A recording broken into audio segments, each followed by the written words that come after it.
तो तरह तरह के ऑपरेशंस हो रहे हैं, जिसमें कि बच्चेदानी के अंदर पॉलिप है या फाइब्रॉइड है या सेप्टम है, तो उनकी सर्जरी हुई। और अभी ट्यूब की बंदी थी, तो दूरबीन से ट्यूब को कैसे खोलते हैं, ताकि ट्यूब खुलने के बाद लोगों को बहुत महंगे इलाज आईवीएफ से बचने का भी एक मौका लगता है, और बाद में अगले बच्चे के लिए भी संभावना मिलती है।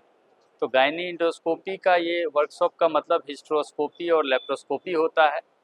इस तरह के ऑपरेशन में मरीज को खून की ज़रूरत कम पड़ती है, और इवन हीमोग्लोबिन काफ़ी कम भी है, तो ये ऑपरेशन आसानी से हो जाता है, क्योंकि इसमें लॉस ही बहुत कम होता है, 10-20 ml जैसा।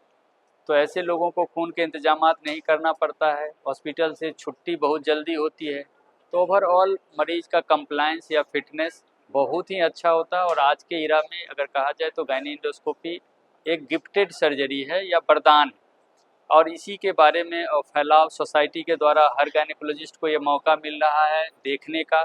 और बायलैटरल ऑडियो वीडियो में इंटरेक्टिव सेशन हो रहा है, ओटी में भी आके लोग इंस्ट्रूमेंट से लेके पेशेंट पे कैसे ऑपरेशन हो रहा है, और स्क्रीन पे सारा पिक्चर लाइव ओटी से आता है, जिसमें कि कोई भी क्वेश्चंस डॉक्टर जिनको लगता है ज़रूरत वो पूछते हैं, और रनिंग कमेंट्री के साथ ही एक्चुअली ऑपरेशन होता है, तो उसमें हर चीज़ लोगों का बहुत ही क्लियर हो जाता है।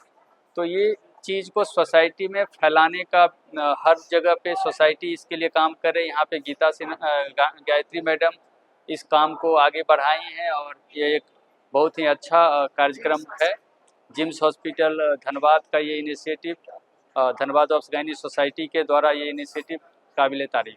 अगर हमको कहना हो तो गायनी में मतलब स्त्री रोग में अगर डिलीवरी को छोड़ दीजिए या सिजेरियन को छोड़ दीजिए, तो लगभग सारी सर्जरी आज के समय में दूरबीन से होती है। और ये अलग बात है कि ये दूरबीन से यहाँ हो सकती है कि नहीं, कहाँ होती है, लेकिन आज के इस समय में सारे ऑपरेशंस दूरबीन से होते हैं।